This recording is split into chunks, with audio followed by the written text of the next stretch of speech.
Hello കൂട്ടുകാരെ, Jayas garden ജയശ്രീകുമാറാണേ. ഞാൻ ഇന്ന് നിങ്ങളെ പരിചയപ്പെടുത്തുന്നത് എൻ്റെ റൂമിനകത്ത് ഞാൻ കുറച്ച് ഇൻഡോർ പ്ലാന്റ്സ് വെച്ചിട്ടുണ്ട്. ഒരു 5-6 വർഷമായിട്ട് ഇതിങ്ങനെ ഇരിക്കുന്ന കേട്ടോ, കുപ്പിയിൽ വെള്ളം നിറച്ചിട്ട്. അപ്പോൾ ഇതുവരെ ഒരു കംപ്ലയിൻ്റ് ഒന്നും ഉണ്ടായിട്ടില്ല. അപ്പോൾ ഞാൻ ചെയ്യുന്നത് മാസത്തിൽ ഒരു പ്രാവശ്യം ഈ വെള്ളമൊക്കെ മാറ്റിയിട്ട് ഇതിൻ്റെ ഈ പ്ലാന്റ്സൊക്കെ നല്ലോണം ഒന്ന് കഴുകി വൃത്തിയാക്കിയിട്ട് കേടായ ലീഫൊക്കെ ഒന്ന് കട്ട് ചെയ്ത് കളഞ്ഞിട്ട് ഇതേപോലെ തന്നെ വെച്ചിരിക്കും. ഈ സ്ഥലത്ത് തന്നെയാണ് വെച്ചിരിക്കുന്നത് കേട്ടോ. അപ്പോൾ കുറച്ചൊക്കെ സൂര്യപ്രകാശം കിട്ടും വെയിലുള്ള സമയത്ത്. ഇപ്പോൾ മഴക്കാലമല്ലേ, അപ്പോൾ ഈ പ്ലാന്റ്സൊക്കെ നമ്മുടെ ഉള്ളിൽ വെക്കുന്നത് നല്ല പ്യൂരിഫിക്കേഷൻ ഉണ്ടാകും, നല്ല ശുദ്ധമായി കിട്ടുമെന്നാണ് പറയപ്പെടുന്നത്. അതുപോലെ തന്നെ നമ്മുടെ സ്നേക്ക് പ്ലാന്റും ഇങ്ങനെ വെച്ച് കഴിഞ്ഞാൽ നമ്മുടെ വീട്ടുള്ളിൽ നല്ല ശുദ്ധമായി കിട്ടുമെന്നാണ് പറയുന്നത് കേട്ടോ. അപ്പോൾ ഈ പ്ലാന്റ് ഇത് ഞാൻ വെള്ളത്തിനകത്ത് വെച്ചിരിക്കുന്നത്, നല്ല വേരൊക്കെ വന്ന് പുതിയ ലീഫൊക്കെ വന്നിട്ടുണ്ട്.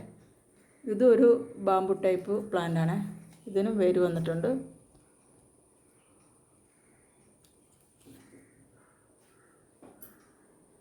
അപ്പോൾ ഈ വീഡിയോ നിങ്ങൾക്ക് ഇഷ്ടമായെന്ന് വിചാരിക്കുന്നു. അപ്പം എന്തെങ്കിലും അഭിപ്രായം ഉണ്ടെങ്കിൽ ഒന്ന് കമൻറ്റ് ചെയ്യണേ. അപ്പം ആദ്യമായിട്ട് കാണുന്നവരൊന്ന് സബ്സ്ക്രൈബ് ചെയ്യണം കേട്ടോ. അപ്പോൾ താങ്ക്സ് ഫോർ വാച്ചിങ്.